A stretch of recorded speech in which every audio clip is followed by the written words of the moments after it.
No part-time jobs, no casual jobs on the side, just us traveling and working online. Everyone needs to experience Southeast Asia at least once in their life to open their eyes up to it. The water is incredible and the people are so genuine, but I just feel like it's one of those places where you just get there and you fall in love with it instantly. Just do it. You will spend so much energy and time thinking about it instead of actually doing it. Luke, Tyler, it's great to have you on the podcast. How are you both? We are good, very good, thank you. We're excited to be on the podcast. Yeah, we've been looking forward to this all week. Oh, me too. I want to start by asking you a question which I ask everyone that comes on the podcast, and that is, how important is travel to you? Do you want to start? Okay, I'll go. So travel to us is probably one of the most important things that we've ever done, ever, because it's literally the first catalyst that got us started in our business, in our creative passions, and our entrepreneurial journey. Yeah. And yeah, it literally changed everything for us. Yeah. I think you pretty much hit it on the head. Like we are identified with travel now, obviously online, but also with our friends and family. People are always asking where we've been, what's next. Are we ever getting tired? But no, we're really enjoying it, and it's become like a huge part of our lives. Yeah, it's like a never-ending journey as well. Like you can never not travel. Like it's just something that keeps going and going and going forever. Amazing. I wanted to ask, what sparked your decision to become full-time travelers? It's been a slow process, really. So our first trip was to Australia in 2015, and that was the normal backpacking East Coast, parties every day, meeting new people every day. And it wasn't until afterwards we got back from that trip after about almost 2 years, where we was working casual jobs again. I was working in the supermarket, Tyler was in retail, and we just said to ourselves, we can't do this anymore. We have to somehow make this like a lifestyle. Yeah. Like we need to invest in it. We need to put time and energy and effort because we do really enjoy it. Yeah, and I think, with the Australia trip as well, it was our very first trip. So we'd gone on like few with friends to like Morocco and to Norway, but Australia was our first kind of taste of independence away from together family. As well. Yeah. We always got if you travel, it's going to make or break your relationship kind of stigma, and we were just determined to make sure that would not happen. Yeah, it just opened our eyes up to a world, I think, because you can go on holiday with your family and you can see certain places, but when you go traveling, I feel like your whole body just opens up to a whole new world, and you learn so many life skills that you don't necessarily learn in school from traveling. It's the life skills, it's the culture you witness, it's the locals you interact with, it's the food you eat, and it's the mistakes you make as well, because when you travel you definitely hit a lot of challenges for sure. Like especially as a backpacker, we were struggling with money at certain points. Like one of the things we did, because we refused to come home, was when we were in New Zealand, we set up our own car boot sale in in Taupo, because we refused to like be broke and not be able to get any work. We ravaged the op shops and charity shops, and we upscaled and upselled the items, and we did that for a month or so. It got by. We made a couple $100, which is actually really cool. Wow, amazing. I like that. So you touched on it there about how you quit your jobs in retail to become full-time travelers. How long did you have to consider that before you actually made the leap? I mean, it was always an ongoing thought. It was just figuring out how we did it. So we'd go through stints of obviously saving up like a chunk of cash and then making it last as long as possible. And we did that 2 or 3 times before we decided to work more online and fully invest. Like it was, I think it was like 2 years, maybe like 2 years on and off traveling, like, because it's a scary thing to completely just invest in yourself and take it on the road. And not necessarily like there's times where we saved up so much money and we were like, right, this is it now. We're going to be on the road forever. It's going to be amazing. And then it dwindled. Yeah. And then you're like, oh shit, where's our bank account going? But it was, like I said, it was always an ongoing thought. And it wasn't until probably last year, about 12 months ago, we fully committed to no part-time jobs, no casual jobs on the side, just us traveling and working online. Yeah. Amazing. And you're absolutely smashing it. Yeah, we're trying. So I want to ask, because obviously you can go anywhere you like now. You've made this decision that you're just full-time travelers. How do you actually decide and plan where you go? Oh, so this is where compromising comes in as a big factor. Because obviously we're individuals, we have our own bucket list, but we are ticking off our joint one at the moment, aren't we? Yeah, for sure. Currently together, we compromise and we're ticking off what we want to see together before we start, diverting and doing our own thing. Yeah, so Luke and I are very different people in terms of travel. Like, I'm more tropical, beaches, chill with friends, lots of yoga and surf, whereas Luke's more like hardcore terrain, adventuring. Yeah. We are different people, but we do enjoy both of the adventures kind of thing. And we just sit down, we just speak to each other like, what do we want to get accomplished this year? And we put in bits of each other's kind of interests. We have a Pinterest board that we keep where it's like we put all the places in where we feel like we want to go and visit or check out, and every month we kind of sit down and talk about, okay, so depending on the season and depending on the month, like where can we go next? And we usually like to follow the sun, but we've definitely gotten way more into winter trips lately, so we're trying to do a bit of both at the moment. But yeah, Pinterest board is the way forward, I think. Nice. I wanted to ask you, did your love of travel as a child spark your love of travel as an adult, or is it something you've grown into? For me, definitely. I was lucky enough to have a grandma that comes from New Zealand. Okay. So I think it was when I was 11, me and my grandma, we took a trip to our hometown to see her friends, to see her family. And since that point, I was like, travel was always there. I was like, I need another adventure. I can't wait to go back to New Zealand kind of thing. So because of that influence from my grandma, and my grandma, she's a world traveler. She got a boat from New Zealand, went through like China, India, like the Middle East in like the 1960s or something like that. Wow. A long time ago. So I've always had that inspiration there. Yeah, she's like the coolest person you'll ever meet. She's cooler than us, for sure. But no, I didn't really go on holidays a lot as a kid. It was all just very like either typical holiday with family, like once or every 2 years, we just go to like a beach break in Spain or France or something like that. I went on holiday a lot with my grandparents, but it was more to like Disneyland. So it was never the travel experience I ever wanted. But no, I think when we first started dating, we didn't really go anywhere either. So for me, it wasn't really a childhood thing. It was more just like when I stepped into late teenage years where I started to think a bit more about the world. Nice. And I wanted to move on to talk about your photography now, because some of the photos you've taken are absolutely incredible. Thank you. Are you both keen photographers? And when did you learn the skill? So it's me that does most of the photography, and it's been kind of like a slow process over the years. So I've had like a beginner digital camera on our first trip in Australia, but we ended up just using a GoPro and a selfie stick. Like that was the initiation of the passion. And it was not until I started seeing other people's travel photos and I was like, I could do this. Like I love traveling. I love using the GoPro and creating content. Like I want to like step it up a little bit. And it's been a slow process of learning, like using online tutorials, YouTube, stuff like Skillshare. And it's eventually got to where we are today. And like we managed to get a couple of professional jobs out of it. We also have our presets that we sell online as well. So it's just been a journey, really, hasn't it? Like not professionally trained whatsoever. Like no professional background. And I think one of the things as well that Luke doesn't really talk about is that he loves to experiment as well with the camera. So not only will we take couple photos, but everywhere we travel to, he'll always get some behind the scenes ones. And I think that has really changed the way you shoot because you love capturing the mind, like the normality of travel and life in itself, and I think that's really beautiful. But I must say, if there's any good photos of Luke, they are mine. I'm taking credit for that. Tyler likes to call herself the director, so I'm the camera guy. I'm doing the running. I'm fulfilling orders while she's just sat back being like, no, change this, do this.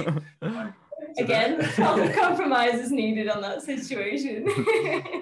And you spoke about the fact that you started taking photographs on a GoPro. So I think I know the answer to this question, but I'll ask it anyway. Do you need an expensive camera to take nice photographs? Oh no, not at all. Like we loved taking the content on a GoPro. Like it was so fun. We enjoyed it. And then you can, like, technology nowadays, you can use what's in your hand, your smartphone, and we've seen people use iPhones to record movies. Like it's absolutely insane. Yeah. I think if you want quality as well, I'd definitely recommend, again, a good camera at least, so you can play around with it and learn a bit more. But yeah, you don't need to have a super expensive I mean, you can invest in a camera if you have the idea of progressing.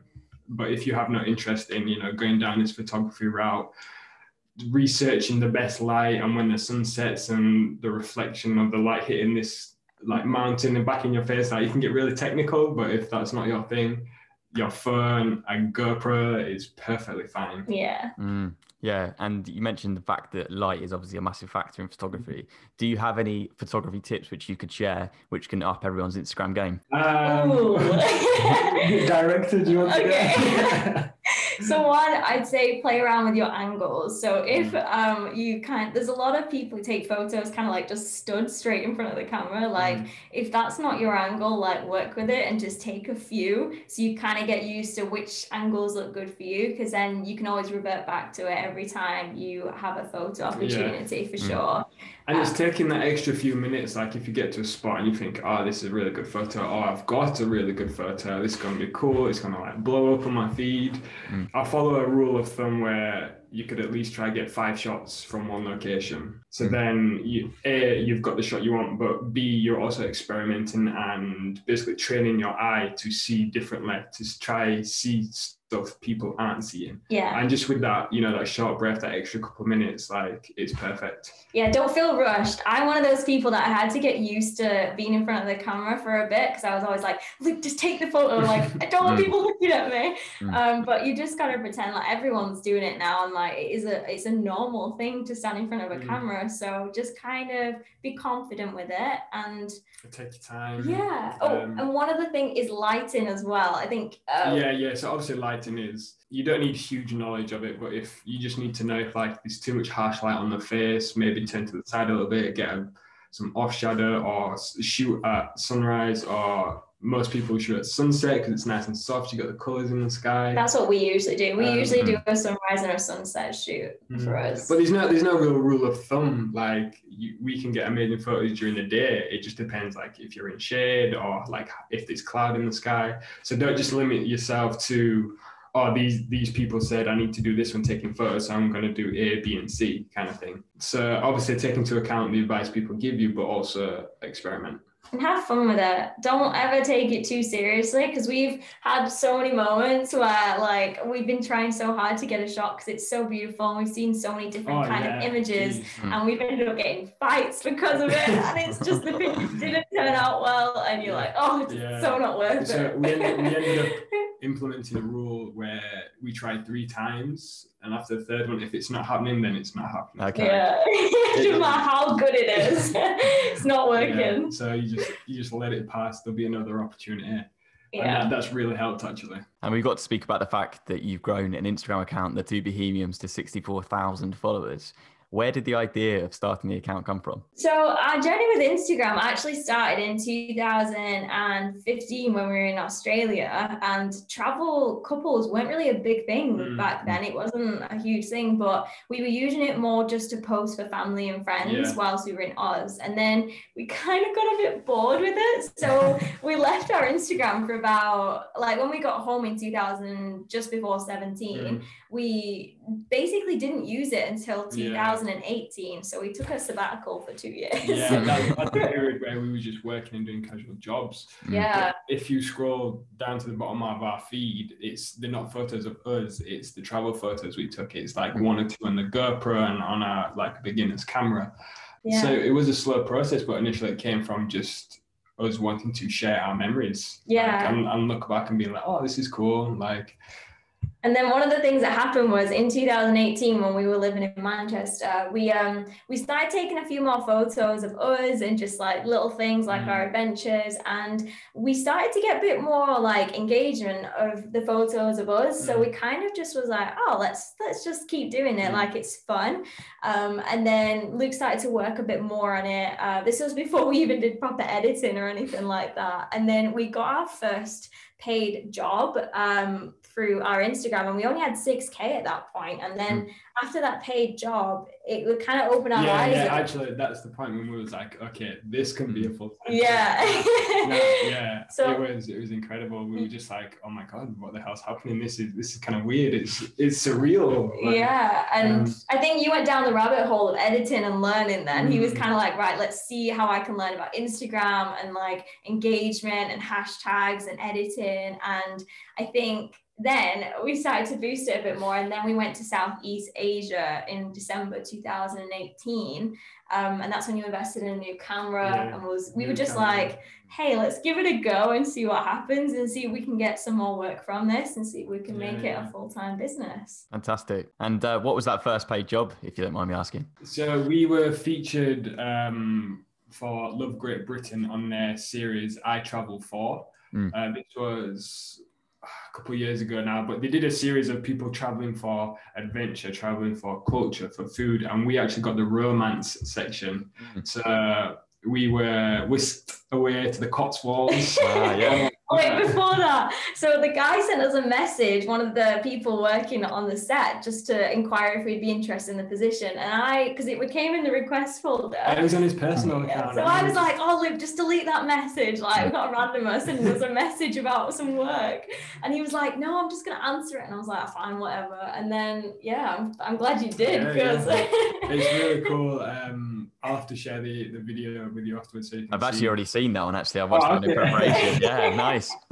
Okay. So it was interesting to be in that kind of realm, like, because it was more TV production and set, as opposed to like the stuff we do now. But it was so much fun. Like we got to stay in this really amazing place down in the Cotswolds. We got like a free bottle of wine, free dinner. Like, they proper treat us like royalty, and that's when we were like, oh, maybe there's a career in this. Nice. And your Instagram appears to showcase a dream lifestyle. How close would you say your Instagram is to reality? That's a really good question, actually.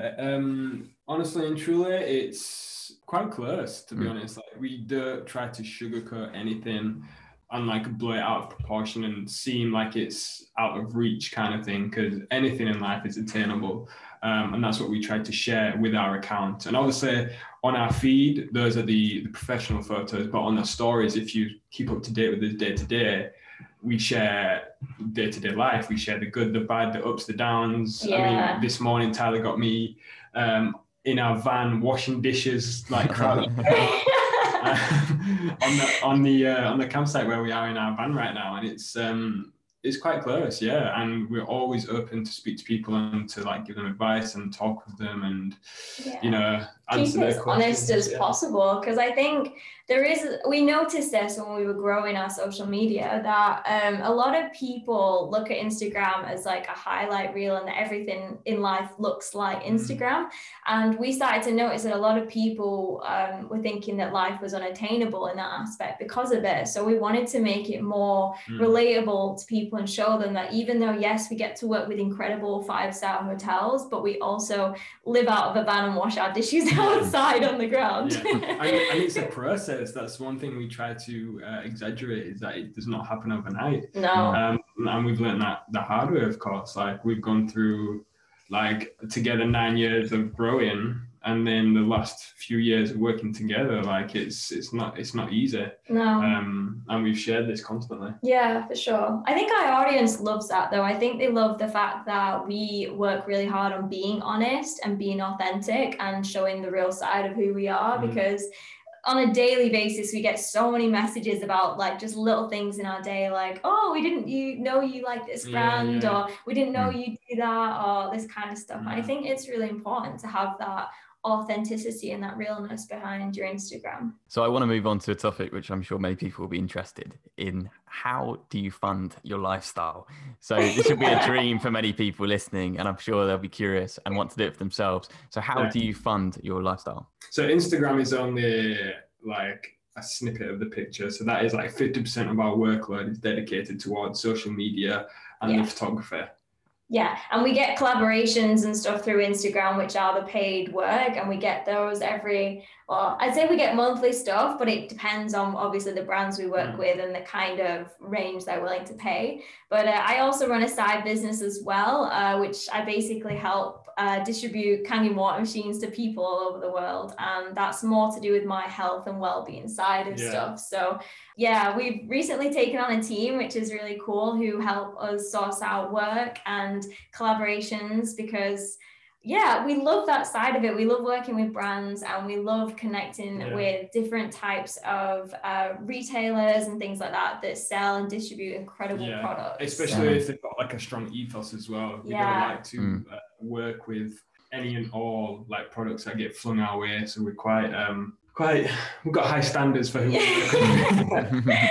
Yeah, and long-term collaborations as well. So through Instagram, we do get quite a bit of those, which are a great source of income for us in the long-term scheme of things. But we're also quite minimal. So even though it looks like we're living this luxury lifestyle, like we don't spend loads of money. No, we don't. We're just super we're chilled. we're in a van in Portugal. Camping is €7.50 a night. Cooking most evenings. But we have like multiple streams, and obviously Luke earns some money from the presets as well. That's another stream of income. So we kind of have quite a few that flow into our direction in terms of how we earn money on the road. Fantastic. Do you have any advice that you can give to other people who dream of living this lifestyle and becoming influencers? Just do it. You will spend so much energy and time thinking about it instead of actually doing it. That's what we learned, and that's why it took us so long to realize that travel is what we wanted to do. And we kick ourselves all the time because we could have done this 2 years ago. We could have started sooner. We could have been like 2 steps ahead of where we are now. And there's obviously there's never a right time to start. So as long as you just do it, if you've got the passion, commit to it 100%, then you're all good. Yeah, it's important, I think, to know as well that even though there's so many influencers and people out there doing what you want to do, like there is always space for you to show up and achieve what you want to do as well. Because one of the stories I actually read online was a girl during lockdown. She was an artist, and she had no idea about social media, and she created this Instagram account based on her artwork, and it was like she had these Lego pieces. I can't remember her name, but she had these Lego pieces, and she basically filmed and took photos of this beautiful landscape that she created out of Lego. And was it a photographer? Yeah, it was a photographer and an artist. So she was a travel photographer, and because she couldn't travel, she created these like miniature landscapes like Taz with the Lego figures. And her Instagram grew from like 6 to like 300k over lockdown. And it's one of those things that we just say to people, like, you don't have to have XYZ amount of followers. Like you just have to love what you want to do and trust that no matter what, like you'll learn the tools and tips and tricks that you need to learn to become successful. So like Luke said, just start and don't procrastinate. Amazing. Lovely message too. So I want to talk about your van. You've touched on it a few times there. Volkswagen T25. I've been on your website. I've read the blogs about how it's come together. It's excited me. What made you want to buy a van? That comes back to my adventure side. Like for ages, we had wanted to have a van just to have the option of going and, going where we please, home on wheels kind of thing, new view every day. After we went to Australia, we went to New Zealand, and we lived in a station wagon car. So, the ones with the long boot on the back. And we lived in that for like 2 months, and it was an incredible experience. Bit cramped.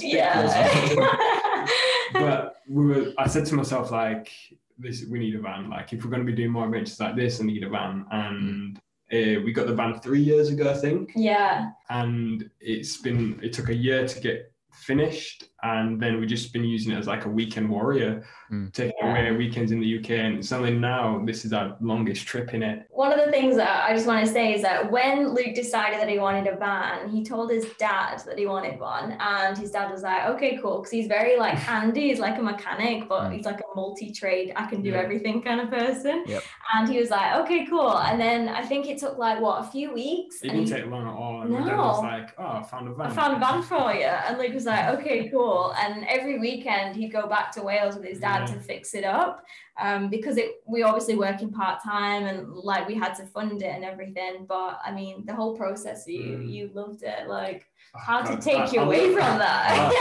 I loved it, and here today it was a process. But no, I think next year as well, we have plans to get a bigger van. We love our Buxton and we might rent it out. But yeah, I think we're going to get a bigger one because these long-term trips. Oh, God, yeah. Yeah, you need a bigger van for that.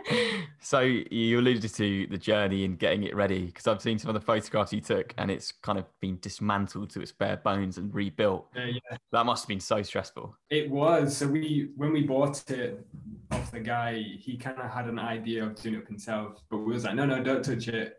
We'll take care of it. And he started to spray it. It was like half cream, half white.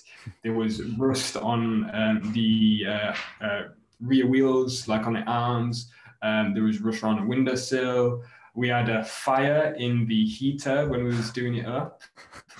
So me and Dad are running around his workshop being like, where is an extinguisher? Like, get it. And it was a long process, but it's really good that we have it. And I'm really glad. I wouldn't change it. Like, I'm just super grateful that we have it now and it's there as an option to travel. Yeah. And when he had the paint job done as well, he he drove into the garage. Oh my God, yeah. And he scratched the side of the van after he just had the paint job, and he was like, I thought my dad was going to kill me. It was literally like a couple of weeks after he just painted it. My dad was like, I'll take it into the garage. I was like, no, I'll do it. It's fine. And he had a barbecue on one side on the entrance. And as you get into the garage, it's like a lip, like you're going up a curb. So you kind of had to like rock it a little bit. Did too much. I was too close to this barbecue and I got a long scratch down the side. And he was just like effing and jeffing, like throwing stuff around the workshop. And I was like, I hate this. What have I done? Oh, but it was all worth it in the end, because you've built this amazing lifestyle where you can go wherever you please. But where have you been in the van so far? Our first trip was to the Lake District. Lake District. So we've done a lot of stuff in the UK. Lake District, Norfolk. Yeah. The Cotswolds, we've been there in the van as well. Cornwall, Wales, Snowdonia. Then recently we went to France, and we went all the way through France. And then obviously with this whole situation, we drove through Spain through one day. So we didn't really get to see Spain, but we drove through it. We've been there. And we're currently in Portugal now. So we've been to like maybe 7 or 8 places with that. Amazing. And obviously with the fact that we can't travel that easily at the moment, whereabouts in the UK would you recommend people see? With the season that it is at winter, it's a bit harder, but we've always wanted to go to Scotland. Like, we've been told Scotland is one of the most beautiful places in the world, so we would definitely recommend that. But in itself, like Lake District is beautiful. Yeah. I really like the Lake District. And if you go to the North Lakes near Buttermere, it's much more quieter than Windermere at the south. And we was there in summer and it was absolutely beautiful. Woke up, cold dip in the lake. Got our really little paddleboard out, and then it's just beautiful. But I think as well, for the beach lovers out there, I'd definitely check out Cornwall and Dorset, because that was such a beautiful location. Dorset's really cool. Yeah. Amazing. And you've touched on it already slightly, but what is it really like to live in such a confined space as a couple? We were debating doing a YouTube about this because we have so many questions. All in all, it's okay. It's definitely a test. Like, we're thankful that we've already had the previous experience of travels that kind of led up to this, and we kind of know the boundaries and stuff.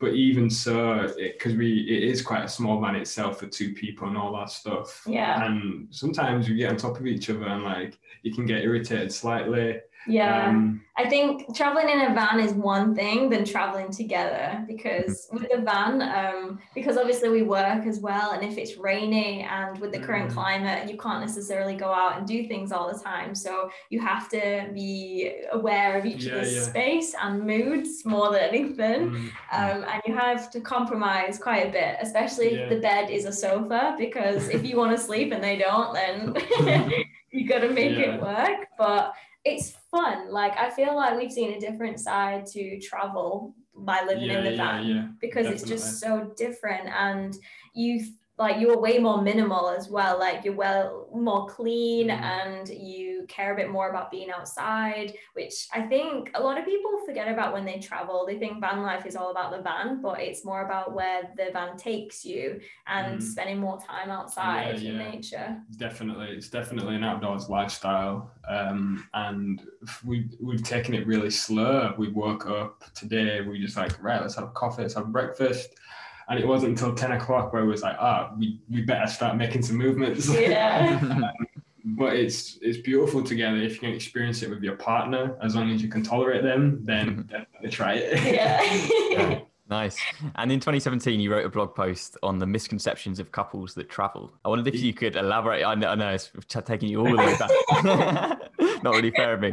I wondered if you could share some misconceptions you've experienced. So the blog post is really spot on, but even more so now, like, one or two things have changed. Yeah, I'd say like one of the misconceptions is travel is that we are in love every second of the day. I think social media definitely portrays that couples never take their hands off each other, when in fact me and Luke have those moments where we have to be separate at least for a couple of hours, because we'll kill each other otherwise.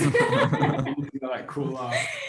There's like you have to take into consideration that obviously you have different interests, but also you're only capable of doing different things as well. So sometimes you need to take more responsibility, take more load than the other person. If the other person is down, you need to have the energy to bring them up as well. We kind of spoke about this yesterday a little bit, like, it's, if you're willing to travel with your partner, you need to be there for them at the lows and the highs, kind of thing. You can't just expect it to be all rosy all the time. You will have arguments on the road. You will need to apologize first. And blaming each other is definitely not the way to go, because so many things go wrong when you travel, especially in the van life, and it's so easy to just throw the blame on the other person. It's just about taking the responsibility and just owning up for what's gone wrong, just because I think an argument's not worth the relationship. Absolutely. More than anything. So, and we're still social beings as well. Like, we're traveling as a couple, but we have friends back home. Like, we were not always together. Like, we do enjoy company of others. So it's not, we don't just want to sit in the van and cuddle all day. Like, last night we was out having a couple of drinks with the other guys on the campsite. We sat around the campfire, like. A lot of people think that when you travel, especially travel influencers, that all they do is spend time by themselves. And yes, we do work quite a bit for our jobs, and we spend a lot of time content creating. But I think the social aspect of it, especially this year, is so important to understand that, like, we are still people. At the end of the day, we still love to talk to other people. So yeah, it's never just travel and then not meet anyone. It's more of a, like, just fitting your health and well-being into it as well. Yeah. So you must have been to so many cities, so I'm excited to ask you this question. But do you have a favourite? I don't know. I'd say like one of my favorite cities that we've been to twice now would be Florence, because it is the most beautiful, picturesque city. And we actually met some other friends there as well, Dan and Gigi, who are also travel influencers as well, when we were there. And it was just, it's like, you get there and the atmosphere just takes over you. Like, you feel you're swanning around on like a romantic destination. It's beautiful. I'd probably say the same. I quite like Singapore, actually. Singapore was an experience. Like, it was so new and so modern, and they had, regardless, because it's a city essentially, but they still had greenery everywhere. It was crazy. And the gardens by the bay was really initiative, like forward thinking, and the light show was incredible. And it was just, They use like sustainable renewable energy for that as well, which we thought, like, for a city it's absolutely insane, because the amount of like pollution that's caused from being in the city, like the fact that they just reuse it all into making something so cool is pretty good. So I would say Singapore's up there. Yeah, for sure. Florence. We did really want to see Barcelona this year, but we haven't managed to. So maybe that'll be on the cards for next year, possibly. But yeah, those are our two favorites, I think. Brilliant. And within those two cities, what were some of the things you got up to?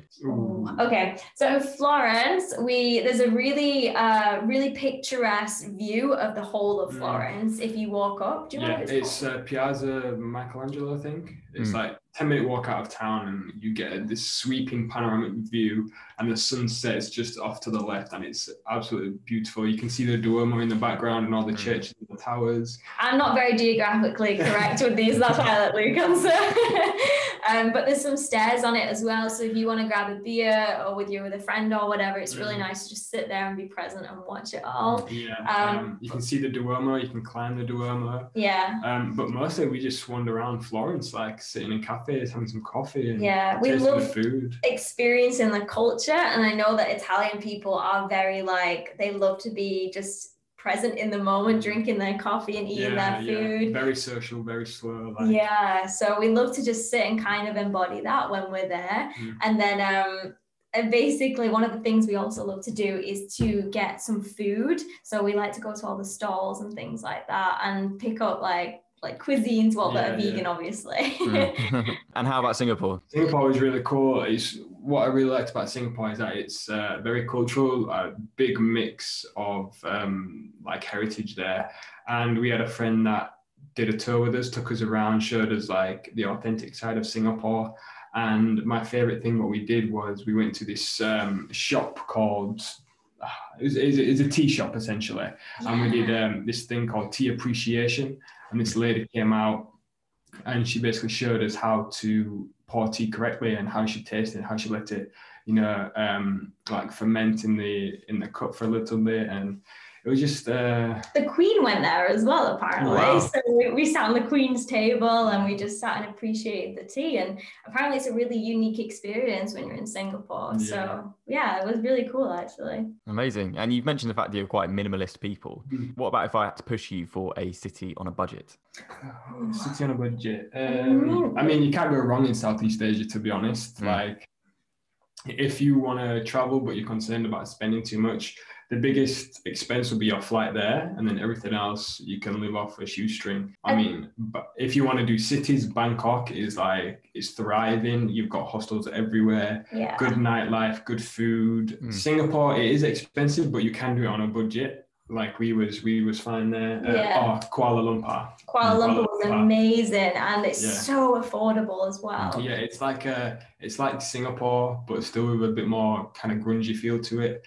And you've got the city life, the food is amazing, and that's like half the price of Singapore or less. They have an amazing Indian culture there as well. So we went around and just basically ate Indian food the whole time we were there, and it was like £2 to £3 a meal. It was so cheap. And there was a taxi company called Grab.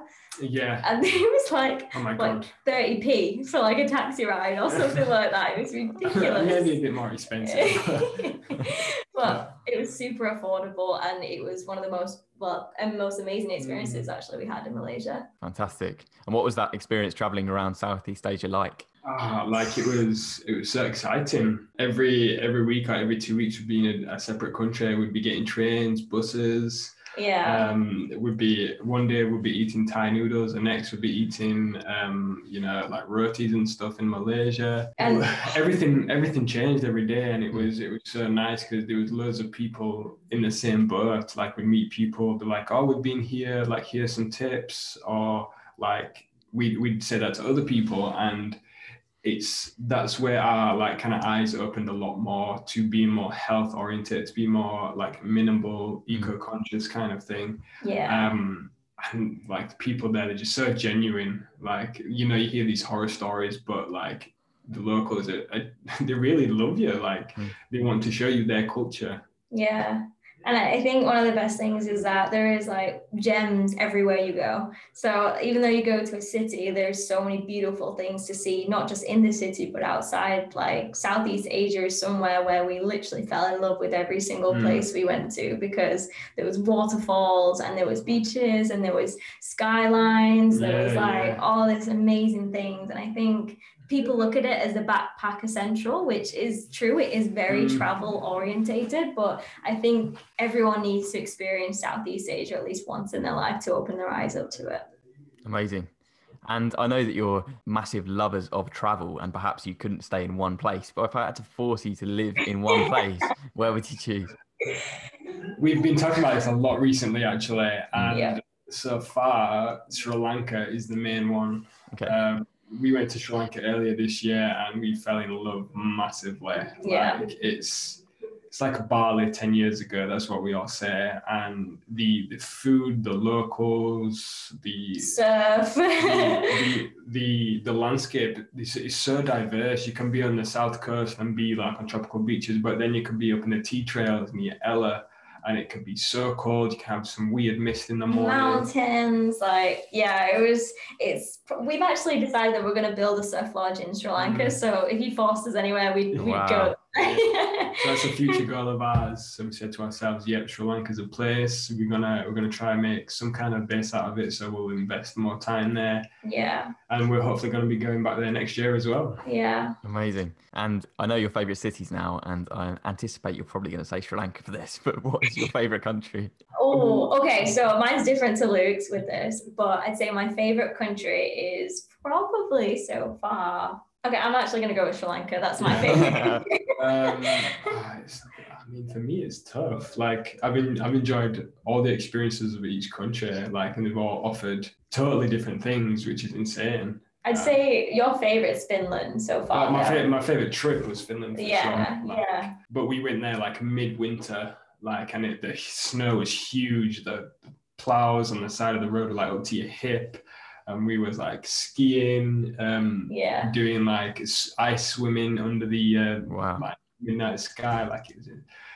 I couldn't take Luke out of Finland. When we got to the airport, he was like, "I don't want to leave." So yeah, that's probably our favorite places. Amazing. So you've chosen somewhere from Asia and somewhere from Europe. If I had to ask you to swap and choose somewhere from Europe and somewhere from Asia each, what would you say? Then I would say probably Sri Lanka. What else? I'd say.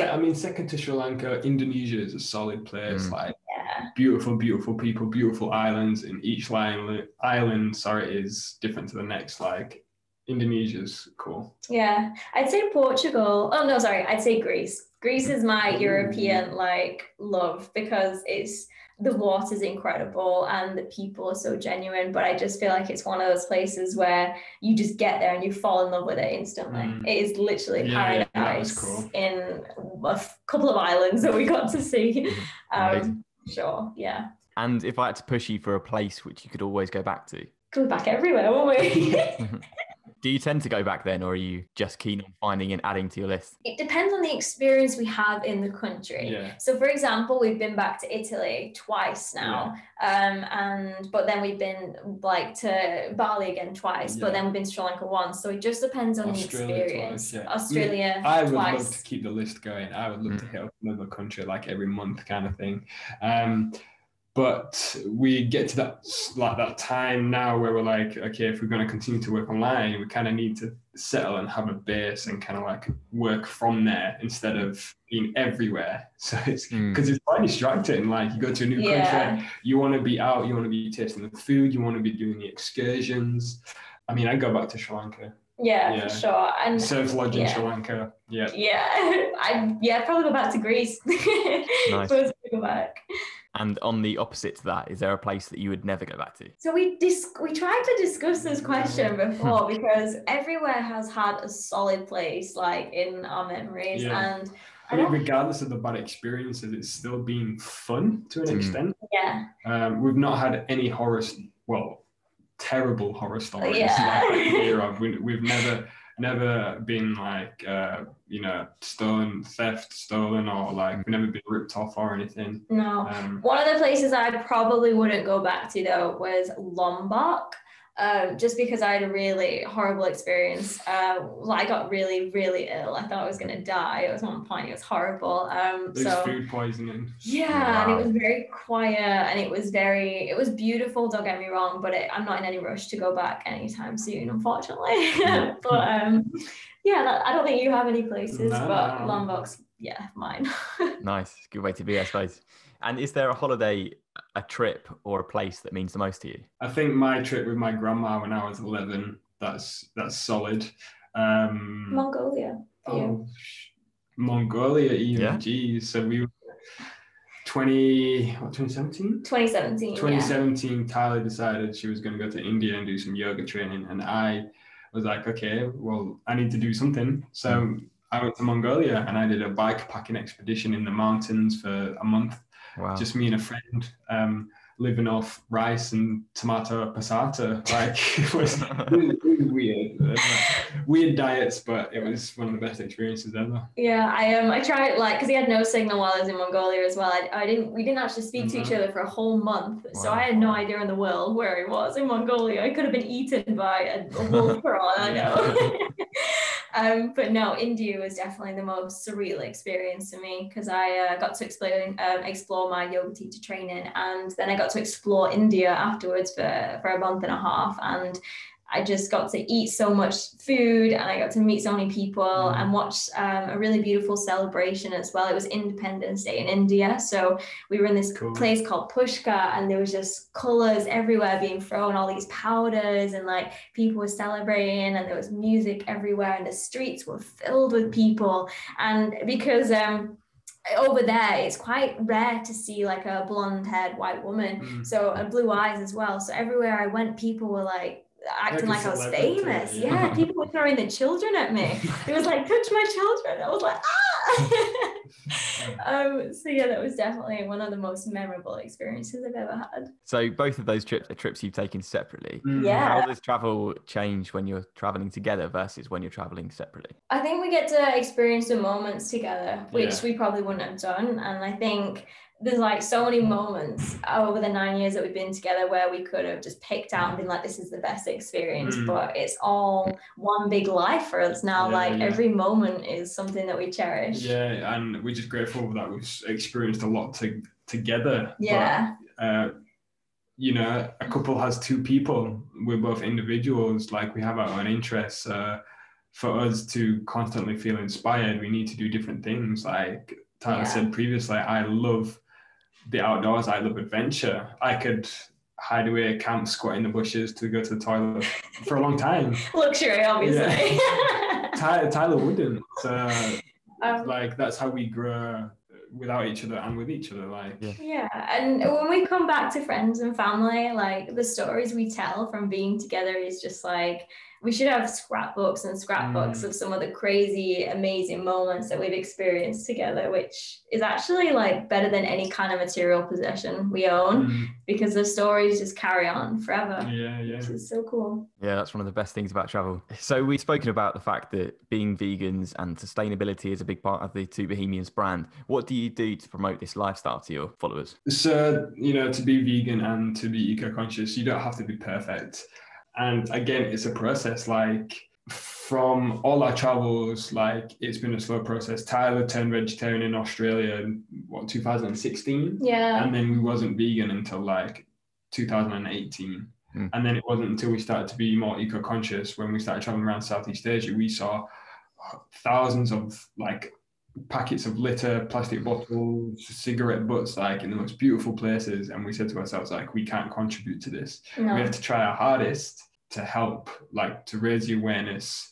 But we don't want to be the kind of push it in your face, suffocating influencers that like, you have to be vegan, you have to be sustainable. Like, we like to showcase it in a way that makes people feel a bit more easy and a bit more relatable. So to consider it. That's what we want. We want people to consider doing this kind of stuff, because it is helpful. Like, it'll help the world, it'll help your health. Yeah. So like, if we work with specific brands, that's when we usually share a message with it, or if we showcase products in our stories, like a reusable bottle or like a coffee cup or straws and things like that, like, we'll showcase that and we'll talk a bit about the impact it has, because we believe that education is one of the easiest ways of helping people transform the way that they live.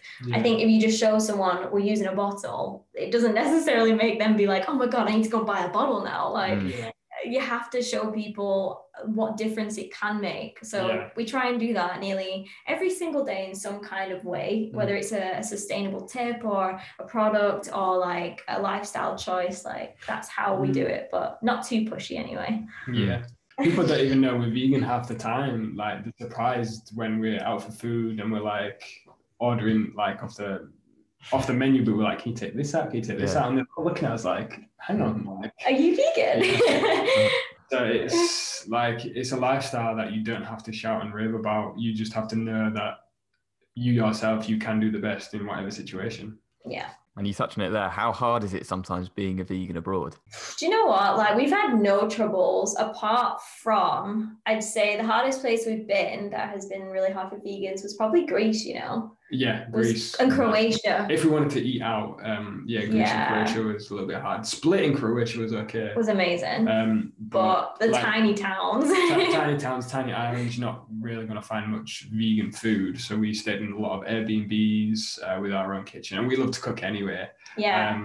So we usually make our own food, but it's been, Southeast Asia is pretty much vegetarian anyway. Like wherever you go, you can get so many delicious vegan and vegetarian meals. So that's and when we find a restaurant that, you know, that does this good food, we're like, we're there almost every day. For lunch and dinner, you can't we use an app called Happy Cow. So if we're ever in a new location, we literally look on Happy Cow and see which ones have vegan options and vegetarian options. And then obviously if we go out for dinner, we usually recommend these places because they have something for us to eat. But otherwise we just cook. It's not really a problem for us. Like it's been super easy. Yeah. And is there a best country for food that you could pinpoint?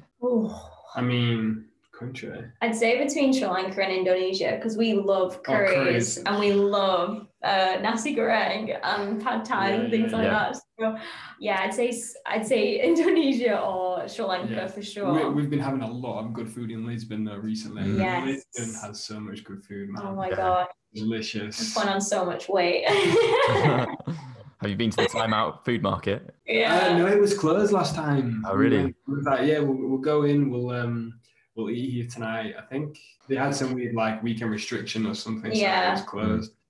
But we went into it when it was open when we weren't hungry. So we were just like, oh, we'll come back next time. And now we're just like, damn it. Yeah, it's an amazing vibe in there. Really, really enjoyed that. I saw as well that you made some vegan pastel de natas. What was that like? Oh my God, they were so good. Jesus. Dangerously good. Yes. Well, I don't know what pastel de nata tastes like. That's not vegan, to be honest, but I mean, it was delicious. Oh, man, it was so good. You probably can't tell the difference, to be honest. They just use like soya-based custard. And tip, add cinnamon on top. It's so nice with cinnamon. Yes, it's life-changing. I mean, this is one thing that's actually been helpful to us that we're vegan is that there's not necessarily loads of vegan desserts everywhere we go. So when we do find them, it's like we cherish them so much. No, I'm going to take about 12 of them home, I think, when we leave. So. What would you say is the best restaurant you've ever been to? Oh, what was that burger place in Finland that we went to 5 times? Yeah. We went 5 times in a row. So it was like lunch, dinner, lunch, dinner, and then dinner the next day. I was just loving that burger for some reason. There was Pandora's Green Box and Split. Really good shout. Amazing. Plant-based in Lisbon, which we're going to go back to this week because I had a vegan lasagna and my life was changed after it. So. Sri Lanka, we found this all-you-can-eat place called Mama's. They had only a selection of 5 curries, but like, I mean, you can't go wrong with all-you-can-eat curry. Bali had a lot of great food. Oh my God, I love that. There was one in Bali, basically they had these canteens where you basically just fill up your plate and at the end they give you a ticket of like how much it'll cost kind of thing, and you could have a mountain and it'll cost you like £2 like, and you'll have curries, you'll have like fritters. I think he's hungry right now.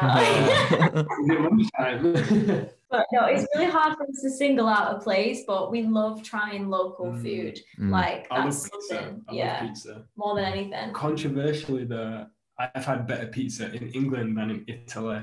Oh, really? That's going to start some arguments, yeah. But in Manchester, there's two really good pizza restaurants, Rudy's and Noi Quattro, all run by Italian chefs. But in Italy, nowhere near as nice. Like, not going to comment on that. I was going to say you're agreeing with Molly May. So you can tell that food's a big passion of both of yours. How much does it influence where you decide to go?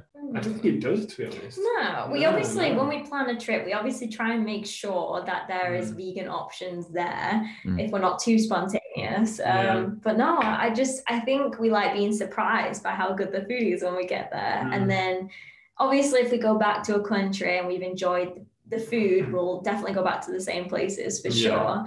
But no, I don't. It's more about like... it's more about the experience in the country. Yeah. What you see rather than we're going to go here to taste food kind of thing. Food just happens to be there. A nice bonus. Yeah.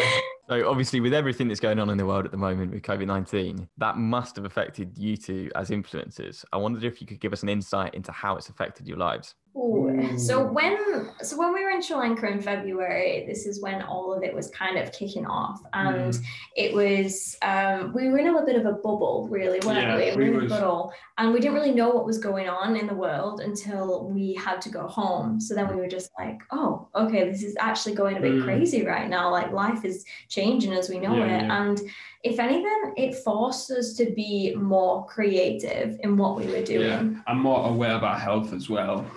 That's the thing, like health is the only thing you've got at the end of the day. You strip back all your gadgets, you take away your house on a mortgage, your car on a lease, like you've only got your health and your well-being.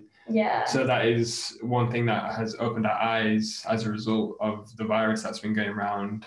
And, you know, we can't let our lives stop in fear of it either. You know, we have to take care of ourselves, our health.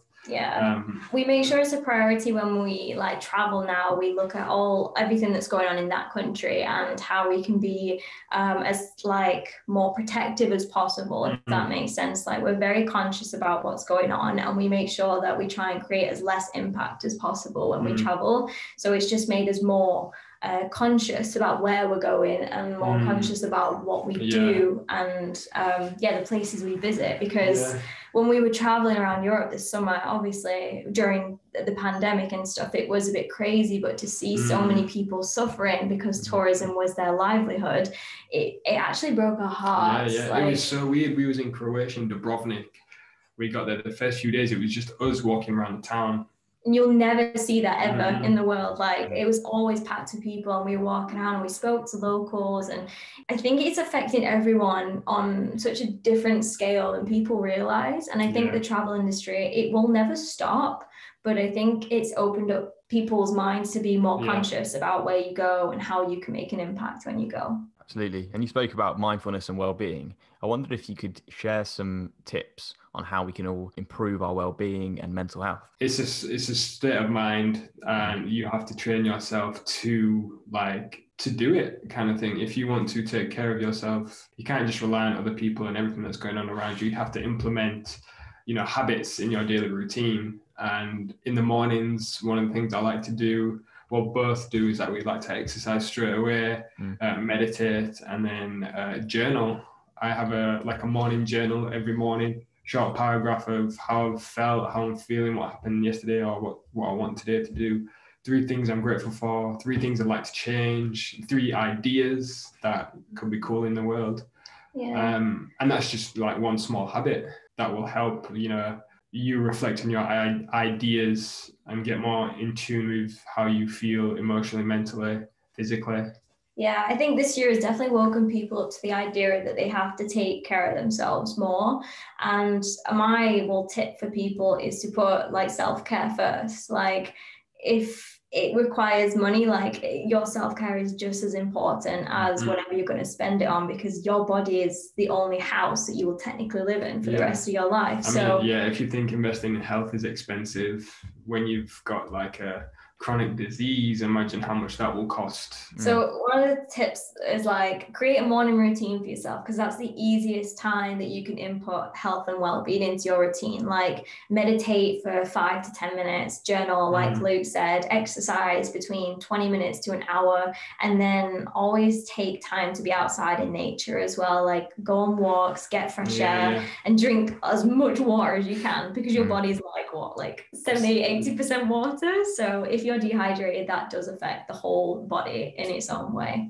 Amazing. Thank you, guys. I've got some tips myself more than anything there. Yeah, we want to see you start implementing them now. Yeah, I genuinely will. Podcasts. So I've loved hearing about all these amazing places you've been, but what about a place where you want to go in the future? Is there a dream destination top of your bucket list? Number one, Japan. I'm kind of infatuated with their culture, their decisiveness, how everything's perfect, and I don't know. It's rich. It's so rich. They've got a lot of history and unique. Yeah, that we were supposed to visit there next year, but I'm not quite sure how that's going to work. So maybe year after. For me, it would be, this is a really obvious one, and people are like, well, you could just go there now. But I would love to do the West Coast of America, like a road trip down that, because one, we have loads of friends there, and two, I just think it's so diverse. Every state you go to is just so different. So I'd love to experience that. Go from like Arizona, Utah into Cali. Portland, Washington, it'd be such an insane road trip. And then obviously up through Canada, that's like the next. Again, we were supposed to do that this year, but plans change. I'm sure you'll still get there. Well, Luke, Tyler, thank you so much for coming on the podcast. It's been an absolute pleasure hearing all the travel stories you picked up from your life, and also the tips you've given us as well. Thank you. No, we really appreciate it. We've enjoyed sharing it. People can always reach out and messages, on our Instagram. We share a lot of tips and stuff on our blog as well. We're just a message away. Thank you so much for having us. We've had so much fun. Oh, me too.